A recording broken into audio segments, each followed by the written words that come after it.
اعوذ باللہ من الشیطان الرجیم بسم اللہ الرحمن الرحیم۔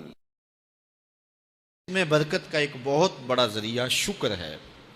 ارشاد فرمایا لَإِن شَكَرْتُمْ لَأَزِيدَنَّكُمْ، اگر تم شکر کرو گے وہ تمہیں اور زیادہ عطا کرے گا، اور اگر تم شکر نہیں کرو گے وَلَئِن كَفَرْتُمْ، کفران نعمت کرو گے، إِنَّ عَذَابِي لَشَدِيدٌ، تو پھر میرا عذاب بڑا سخت ہے۔ رزق کے اضافے کا ایک اور بہت بڑا سبب انفاق فی سبیل اللہ ہے۔ اللہ فرماتا ہے جو تم خرچ کرتے ہو تو جو چیز تم نے نکال دی اس کی جگہ اللہ تمہیں اور عطا کر دیتا ہے۔ بعض اوقات ہمارا یہ ہوتا ہے کہ کوئی آدمی مالی بحران میں آ گیا تو وہ کرتا کیا ہے کہ جو راہ خدا میں دینے کا کھاتا تھا پہلے اسے کلوز کرتا ہے، یہ فلاں مدرسے کو دیتے ہو یہ بھی بند کر دو، یہ مسجد کو دیتے ہو یہ بھی بند کر دو، یہ فلاں غریب کو دیتے ہو یہ بھی بند کرو، حالات ٹائٹ ہو گئے ہیں۔ لیکن 5 گاڑیاں ہیں تو 2 گاڑیوں پہ گزارا کر لیا جائے، پیٹرول بچے، یہ نہیں ہو سکتا۔ گھر کے لچھن وہی ہیں لیکن بند کہاں سے کیا؟ جہاں سے رزق آنا تھا۔ ہمیں تو یہ حکم دیا ہے جب رزق تنگ ہونے لگے صدقہ دے کے رب سے کاروبار کر لو، صدقے سے تمہارے رزق میں اضافہ ہوگا۔ یہ رب کا وعدہ ہے اور اللہ کے وعدے جھوٹے نہیں ہو سکتے۔ رزق کی برکت کا ایک اور بہت بڑا ذریعہ النکاح ہے۔ فرمایا اگر تم نکاح کرو گے، تم فقیر ہو وہ تمہیں غنی کر دے گا۔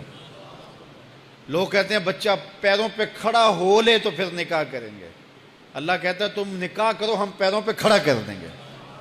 ہمارا فلسفہ اپنا ہے، اس کا حکم اپنا ہے۔ وہ کہتا ہے ابھی تو یہ اپنے لیے نہیں کماتا تو جو آئے گی اس کو کہاں سے کھلائے گا؟ میاں جس نے آنا ہے اس نے اپنا رزق لے کے آنا ہے۔ تو بچوں کی شادیاں کرو، اگر وہ جوان ہو گئے رزق نصیب ہوگا۔ اپنے اہل خانہ کو نماز کے حکم دینے سے رزق بڑھتا ہے، کیونکہ جو صبح کا وقت ہوتا ہے یہ رزق کے بٹنے کا وقت ہوتا ہے، اور جس گھر میں صبح کے وقت لوگ سوئے ہوئے ہوتے ہیں وہاں بے برکتیاں ہوتی ہیں۔ تو طلوع فجر سے لے کر کے طلوع آفتاب تک اپنی اولاد کو، بیوی کو، بچوں کو نہ سونے دیں۔ اس وقت رزق بٹنے کے لمحے ہوتے ہیں۔ کثیر دعائیں مانگیں، تلاوت کلام مجید پڑھیں، اور نماز فجر مرد حضرات مسجدوں میں جا کے باجماعت ادا کریں، اور گھروں میں جو ہے وہ بیٹیاں بہنیں مصلے بچھا لیں تو اللہ کی رحمتوں کا نزول ہوگا۔ اب ایک حدیث میں رزق کے اضافے کا ایک اور نسخہ ارشاد کیا گیا۔ میرے حضور نے فرمایا جو شخص یہ چاہتا ہے کہ اس کے رزق میں برکتیں ہوں اور اس کی عمر میں اضافہ ہو تو وہ اپنے رشتہ داروں کے ساتھ سلوک اچھا کرے۔ رشتہ داروں کے ساتھ اگر اچھا سلوک کرو گے تو پھر تمہارے رزق میں برکت ہو۔ غریب ہیں تو ان کی مدد کرو، ان کی بیٹیوں کی شادیاں اپنے ذمے لے لو اگر اللہ نے آپ کو وسعت دی ہے، ان کی پریشانیاں بانٹ لو، ان کا قرضہ ہے تو اتارنے کی کوشش کرو، ان کو مشکلات سے نکالنے کی کوشش کرو۔ تم ان کو مشکلات سے نکالو گے اللہ تمہیں مشکلوں سے نکالے گا۔ تمہارے رزق میں بھی برکتیں ہوگی اور تمہارے مال میں بھی برکتیں ہوں گی۔ فرمایا بہتر صدقہ وہ ہے جو ناراض غریب رشتہ دار کو دیا جائے۔ اگر وہ پھنس گیا ہے، مجبور ہے، ناراض ہے، تو اس کو اگر دیں گے تمہارا نفس اس میں شامل نہیں ہوگا، تو یہ افضل صدقہ ہے جو ہر صورت میں قبول ہی قبول ہے۔ رزق کے اضافے کا ایک اور سبب الاحسان الی الضعفاء، جو کمزور لوگ ہیں ان کے ساتھ اس نے سلوک کرنا۔ الانفاق علی طلبۃ العلم، طالب علموں پہ خرچ کرنا، یہ بھی رزق میں اضافے کا سبب اور ذریعہ ہے۔ وہ حضرت بابا فرید نے کہا نا 6واں رکن دین کا روٹی ہے۔ گھر میں کچھ نہ ہو تو پھر نہ نماز اور نہ ہی دیگر امور کی لذت آتی ہے، تو یہ رزق فراواں اور وسیع اور مبارک نصیب کر دے اللہ۔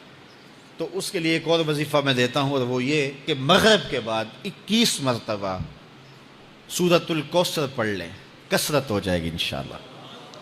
اول خدوشی پڑھ لیں، 5-7 منٹ لگتے ہوں گے، تو سورہ کوثر 21 مرتبہ روزانہ مغرب کی نماز کے بعد پڑھیں، اور اگر بہت زیادہ مسائل ہیں تو ہر نماز کے بعد پڑھ لیں، تو انشاءاللہ آپ دیکھیں گے کہ گھر میں برکتیں اترتی محسوس ہوں گی، انوار کا نزول ہوتے محسوس کریں گے۔ تو یہ وہ رزق کے اسباب ہیں، اگر ہم اختیار کر لیں تو ہم اللہ کی خاص رحمتوں کے حقدار ہوں گے۔ اللہ ہم سب کو رزق حلال، رزق وسیع، رزق سہل، رزق مبارک، رزق فراواں نصیب فرمائے۔ علیہ السلام پر درود پڑھنے سے انسان خود سنورتا ہے اور اللہ کی رحمتیں اس پر نازل ہوتی ہیں۔ علماء نے لکھا ہے کہ درود اللہ کی بارگاہ میں ایک دعا ہے جو اللہ کی بارگاہ میں عرض کی جاتی ہے، اے اللہ، نبی رحمت صلی اللہ علیہ وآلہ وسلم پر رحمتوں کا نزول کر۔ تو کوئی یہ دعا مانگے کہ اے اللہ اپنے نبی پر رحمتوں کا نزول کر، تو کیا اللہ تعالیٰ اس کی یہ دعا قبول نہیں کرے گا؟ تو درود ہر صورت میں قبول ہے۔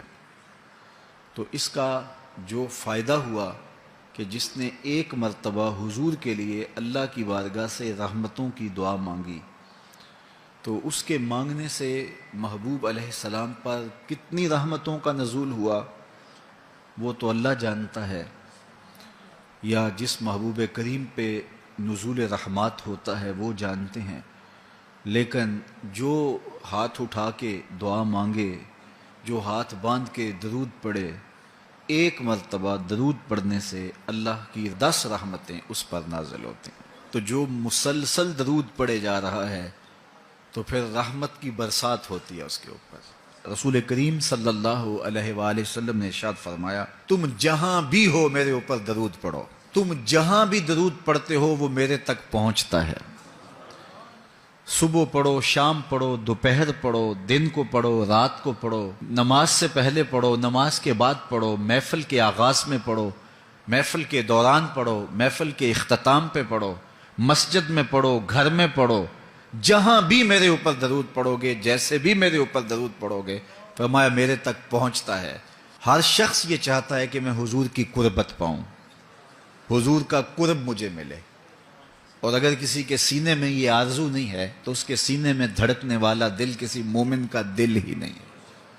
یہ میری بھی آرزو ہے، گناہ گار ہونے کے باوجود آرزو ہے، آپ کی بھی آرزو ہے، آرزو تو کی جا سکتی ہے، چونکہ کرم ہوتے دیر نہیں لگتی، وہ جس پہ چاہے کرم فرمائیں۔ تو اگر قربت حاصل کرنی ہے تو پھر اس کا طریقہ کیا ہے؟ رسول کریم صلی اللہ علیہ وآلہ وسلم نے ارشاد فرمایا، قیامت کے دن میرے سب سے نیڑے وہ ہوگا جو سب سے زیادہ میرے اوپر درود پڑتا ہے۔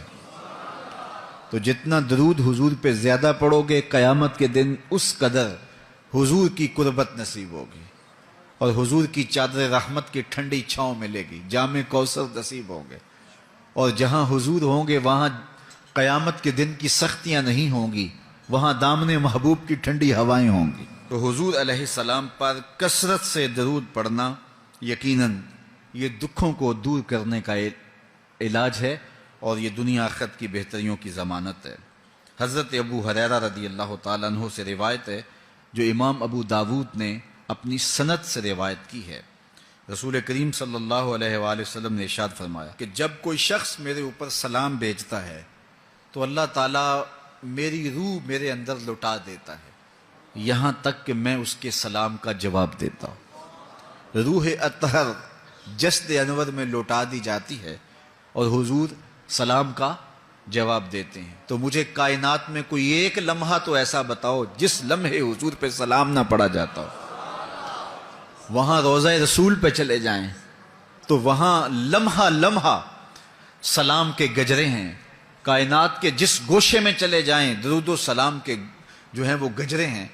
تو کوئی ایک لمحہ بھی 24 گھنٹوں میں ایسا نہیں ہے کہ جب حضور پہ سلام نہ پڑھا جاتا ہو، اور جب سلام پڑھا جاتا ہو تو حضور کی روح اطہر بدن رحمت میں ہوتی ہے اور حضور سلام کا جواب دیتے ہیں، اور جس کو حضور سلام کا جواب دے دیں، اللہ اکبر، کہ درود پڑھا کرو۔ درود حضور علیہ الصلوۃ والسلام سے جواب کا ذریعہ ہے، اور جب جواب جناب رسالت مآب صلی اللہ علیہ وسلم کی جانب سے آ گیا تو دنیا میں بھی بھلا ہی بھلا ہے، آخرت میں خیر ہی خیر ہے۔ حضور علیہ الصلوۃ والسلام نے ارشاد فرمایا، جس کے سامنے میرا ذکر کیا جائے اور وہ میرے اوپر درود نہ پڑے، وہ کائنات کا سب سے بڑا بخیل، سب سے بڑا کنجوس ہے۔ ہم بخیل تو نہیں ہیں، تو پھر پوری یکسوئی کے ساتھ چند مرتبہ حضور پہ درود شریف پڑھ لیجیے۔